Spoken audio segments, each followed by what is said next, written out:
আসসালামু আলাইকুম বারাকাই.com এবং সম্মিলিত প্ল্যাটফর্মের যারা ভিউয়ার্স, আপনাদেরকে আমি দেখাইছিলাম ঠিক এইখানে বছর 4 আগে। এখানে একটা বড় কৃষ্ণচূড়া টাইপের একটা গাছ ছিল, জংলা গাছ। ওটার মোটা খুব নালাই পাঁচড়াই করে উঠাইছিলাম এবং ঠিক ওই জায়গাটায় আমরা আপেল গাছ বুনছি। তারপরে একটা পিয়ার্স গাছ বুনছি এবং পাশাপাশি তো বছর 2 আগের বোনা এই আপেল গাছে আল্লাহর কি অশেষ মেহেরবানি, আলহামদুলিল্লাহ কতগুলি আপেল চলে আসছে। দেখেন 1 2 3 4 5 6 7 8 9 10 11 12 13 14 15 16 17 18 আর এর আগে পরে তো কিছু সেরা হয়েছে। তো আলহামদুলিল্লাহ আপেলও খুব ভালো।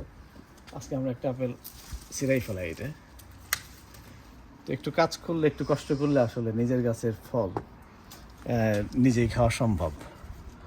এবং নিজের খাইতে যদি আলসামি লাগে যে না আমি আপেল খাই না বা ভালো লাগে না বা মানুষের দিতে না চাই কোনো কারণে, এটা কিন্তু পশু পাখিদেরও একটা খাবার। তো আমরা এনকারেজ করতে চাই বারাকাই.com থেকে যে আমরা সকলেই যেন যার যার ঘরের কোনায় যতটুকু জায়গা আছে অ্যাটলিস্ট একটা দুইটা ফুলের গাছ সবজির গাছ লাগানোতে আমরা যাতে উৎসাহ করি। আর করতে হবে কি, আপেল ছিঁড়ার পরে এই বারাকাই.com এবং সম্মিলিত প্ল্যাটফর্ম এইটার লোগোওয়ালা কাপ আমাদের লুৎফর রহমান ভুঁইয়া মডারেটর তার কাছে আছে। যারা এরকম গাছ লাগাবেন আপেল অথবা বাংলাদেশে যার পছন্দের মতো যে গাছ, ওটা ফল ধরার পর কেউ যদি আমাদের কাছে ভিডিও পাঠান, আমি আপনাদের জন্য অ্যারেঞ্জ করবো ইনশাআল্লাহ। এরকম একটা কাপ পাঠিয়ে দেবো, আর এই কাপের মধ্যে পানি থাকবে। আপেলটা আমরা ইনশাআল্লাহ এরকম করে ধুইবেন খালি, আর ছুরি দিয়ে এরকম করে বিসমিল্লাহ এরকম করে আপনারা কাটবেন। কাটার পরে ইনশাআল্লাহ কিছু কিছুটার মধ্যে যেরকম আছে দেখা যাবে যে ও বিসমিল্লাহ,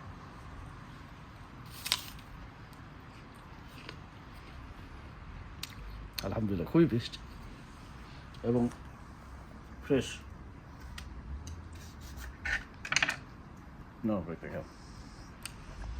খুবই সুস্বাদু আপেল এবং ফ্রেশ।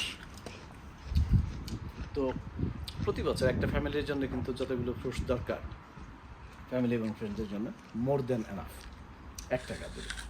তো আলহামদুলিল্লাহ আমরা এটা একটা পিয়ার্স গাছ করছিলাম। এখানে মোটামুটি কয়েকটা ফল আসছিল। এই গাছেরই আরেকটা জাত আমরা 1 বছর হয়েছে মাত্র, ছোট্ট গাছ। এটার মধ্যে এখনো পর্যন্ত এই যে লাগানো আছে কাগজ। এটার মধ্যে আলহামদুলিল্লাহ কতগুলো 1 2 3 4 5টা, এটার মধ্যে 5টা। এটা বাংলাদেশের পুরো যে পেয়ারা সবজি ওরকম, এটা আরেকটু বড় হবে এবং খুবই সুস্বাদু হবে, সব মিষ্টি, খাইতে খুব মজা। আর এটা অনেক জায়গা নেয় না, অল্প জায়গার মধ্যে পরিবারের সবাইকে নিয়ে। আরেকটা গাছ, এটা হলো নাম হলো গুজবেরি। এটা এই গাছের মধ্যে অনেক কাঁটা আছে অবশ্য, গোলাপ ফুলের চেয়েও শক্তিশালী কাঁটা, কিন্তু এটার ফলটা আর কি বাংলাদেশের আমলকির মতো আর দেখতে আবার জামের মতো। এই যে এটা কিন্তু খুবই সুস্বাদু, টকও না আর অনেক বেশি মিষ্টিও না, আর ভিতরে ছোট ছোট হালকা একটা দানার মতো থাকে, ওইটা সহই খাওয়া যায়। আর নিচের দিক থেকে হলো ফল দেখা যায়। এটার একটু কাছে ধরলে মনে হয় বোঝানো যাবে। এই যে ধরে আসে, প্রচুর ধরে এবং নিচ দিয়ে উপরে থাকে ছোট্ট জায়গার ভিতরে। এটা আমরা গত বছর গাছ লাগাইছি। এটার দাম ছিল 10 পাউন্ডস, মাত্র 10 পাউন্ডের গাছ 1500 টাকা বাংলাদেশি টাকা।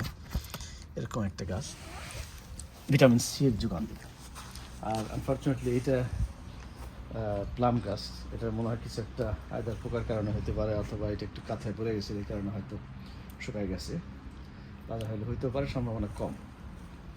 আর এটা হলো তেজপাতা গাছ, মোটামুটি বড় হয়েছে। আর এইটাও আমরা এটা তো গত বছর আছে নতুন নাকি? হুম। 1 বছরের মধ্যে এখানে সুন্দর একই রকম দেখতে আসলে।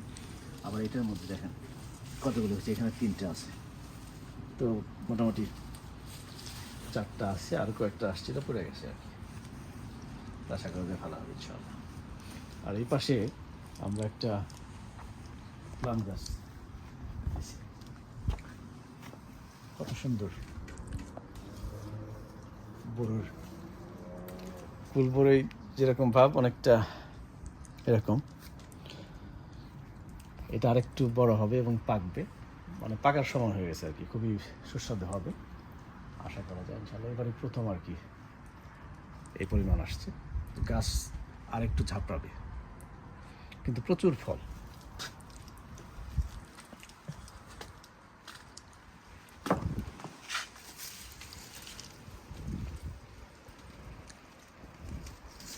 তো এটা নেইবার্সদের যাতে অসুবিধা না হয়, আমরা যদি একটু টুকটাক সাইটেও রাখি, তাহলেও কিন্তু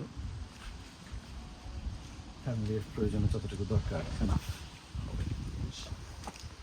আর এটা হলো والتين والزيتون وطور سينين وهذا البلد الأمين لقد خلقنا الإنسان, যে সূরাটা আমরা জানি আত-তিন, এই সে 3 গাছ, এটার মধ্যে এখনো ফল আসা শুরু হয় নাই, কিন্তু দেখতেছে আর কি, হয়তো সুন্দর ফল আসবে। তো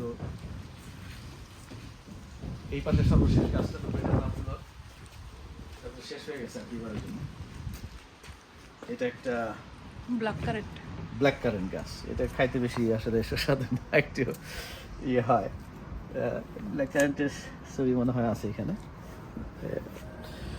ছোট পেতি জামের মতো আর কি, অত সুস্বাদু না। আমরা তারপরে চাপড়ায় থাকে আর কি।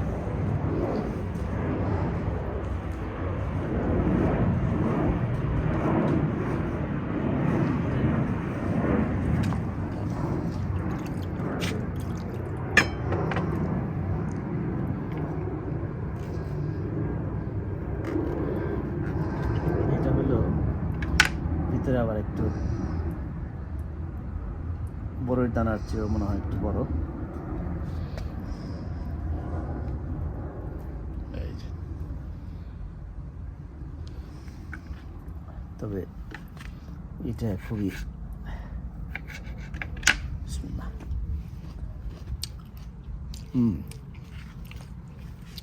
হালকা একটু টকটক আছে, লবণ দেওয়া খাওয়া সম্ভব।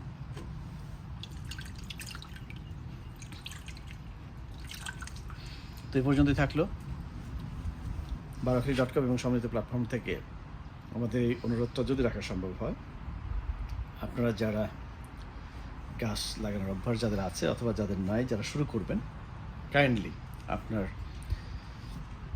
গাছ লাগানোর পর, ফল আসবার পর এরকম যদি ছোট্ট একটা ভিডিও দেন আমাদের বারাকলি.com পেজে, আমরা যদি প্রচার করতে পারি এবং অন্যের কাছে শেয়ার করতে পারি, যাতে অন্যরাও উৎসাহিত হয়। আর সর্বশেষ অনুরোধ হলো, আমরা যেন এই গাছপালা, শাকসবজি চারা রোপণ করবার সময় আমাদের বাচ্চা কাচ্চাদেরকে যেন সাথে রাখি, ওরা যাতে বড় হলে এই অভ্যাসটা ধরে রাখতে পারে এবং বাচ্চাদের মেমোরিতে আপনার রেখে যাওয়া এই স্মৃতিটা তারা যেন ক্যারি করতে পারে। আমি পার্সোনালি এখনও মনে করতে পারি আমাদের ছোটোবেলায় আমার আম্মাকে আমি দেখেছি এরকম লাউয়ের জাংলা, তারপরে টমেটো, তারপরে শসা ইত্যাদির যত্ন নিয়েছেন, আমাদেরকে সাথে রেখেছেন, পুঁই শাক ছিঁড়েছি। এই যে অভ্যাসটা, আমরা যখন গাছপালা রোপণ করি, আমার মায়ের মেমোরিটা অটোমেটিক্যালি মাথায় চলে আসে। ঠিক আমরা যেন আমাদের বাচ্চাদের স্মৃতিতে নিজেদেরকে বাঁচিয়ে রাখবার জন্য এখন থেকে বাচ্চাদেরকে সাথে নিয়ে যেন এই কাজগুলো করি। সবাইকে ধন্যবাদ। আসসালামু আলাইকুম ওয়া রাহমাতুল্লাহি ওয়া বারাকাতুহু।